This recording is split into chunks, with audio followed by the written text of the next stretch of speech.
اچھی اولاد صدقہ جاریہ ہے۔ حدیث پاک میں آتا ہے کہ ایک شخص قبر میں جانے کے بعد اپنے اعمال نامے کو دیکھتا ہے کہ اچانک اس کے درجے بڑھا دیے جاتے ہیں۔ وہ کہتا ہے مالک یہ تو میرے اعمال نہیں تھے جس مقام پر مجھے بٹھا دیا گیا ہے، میرے تو اس لیول کے عمل ہی نہیں ہے کہ جو درجہ مجھے دیا گیا ہے۔ کہتا ہے مالک یہ میرے اوپر کیسے انعام ہوا؟ تو جواب آتا ہے استغفار والدک لکا، تیرا بیٹا جو تو چھوڑ کے آیا تھا اس نے تیرے لیے استغفار کیا ہے، میں نے سب کچھ تیرے کھاتے میں لکھ دیا۔ تو اولاد نیک ہو تو اللہ اس طرح رحمتیں فرماتا ہے، بلکہ اچھی اولاد والدین کے لیے استغفار کرتی ہے، دعا کرتی ہے کہ صالح ثواب کے لیے صدقے کا بھی اہتمام کرتی ہے۔ اور اگر یہ سب کچھ نہ بھی کر سکے، نیک ہو صالح ہو، اولاد اگر نمازی ہوگی تو دن میں کتنی مرتبہ کہے گی ربنا اغفر لی ولوالدیہ، کہ اے اللہ مجھے بھی بخش دے، میرے ماں باپ کو بھی بخش دے۔ اللہ اکبر۔ لیکن اگر اولاد بدکار ہے،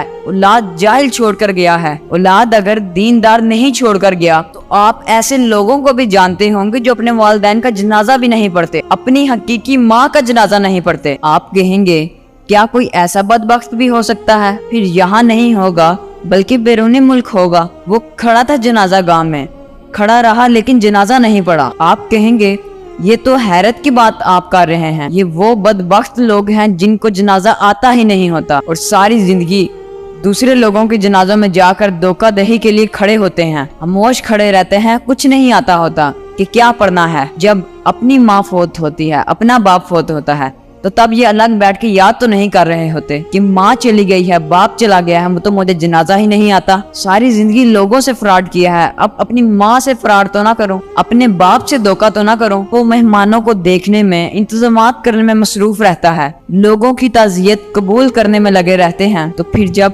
قبرستان میں جاتے ہیں، صف میں کھڑے ہوتے ہیں، تو پھر انہیں افسوس تو ہوتا ہوگا کہ ہم کتنی بد نصیب اولاد ہیں کہ ہم اپنی حقیقی ماں کے لیے، سگے باپ کے لیے جنازے کی دعا ہی نہیں پڑھ سکے۔ تو صالح اولاد کی نشانی بتائی کہ جو نیک اولاد ہوگی وہ اپنے ماں باپ کے لیے دعا کرے گی۔ جس طرح ماں باپ کی دعائیں اولاد کے حق میں قبول ہوتی ہیں، اسی طرح اولاد کی دعائیں بھی ماں باپ کے حق میں قبول ہوتی ہیں۔ اللہ اکبر۔ جب کوئی شخص ہاتھ اٹھا کر دعا کر رہا ہوتا ہے کہ اے اللہ میری اولاد کی خیر کرنا، وہ دعا اللہ قبول کرتا ہے۔ اسی طرح جب کوئی شخص ہاتھ پھیلا کر دعا کرتا ہے کہ اے اللہ میرے ماں باپ کی مغفرت کرنا، ان کی خیر کرنا، تو اللہ کبھی بھی اس کو رد نہیں کرتا۔ ایک بزرگ تھے، وہ فرماتے کہ ایک شخص کا انتقال ہوا تو وہ مجھے میرے خواب میں ملا، تو میں نے پوچھا کہ میاں کیا بنا؟ تو وہ کہنے لگا کہ اللہ نے میری مغفرت کر دی۔ تو میں نے پوچھا کیسے؟ تو وہ کہنے لگا میں اپنے بدعمالیوں کی وجہ سے عذاب قبر میں پکڑا گیا، لیکن جب میرا انتقال ہوا تھا تو میں اپنی بیوی کی کوکھ میں ایک بچہ چھوڑ گیا تھا۔ اب جب وہ تھوڑا بڑا ہوا تو ماں اس کو مسجد میں چھوڑ آئی کہ اس کو قرآن پڑھا دیں آپ۔ تو امام صاحب نے کہا بیٹا پڑھو بسم اللہ الرحمن الرحیم، تو وہ توتلی زبان سے بار بار پڑھتا ہے۔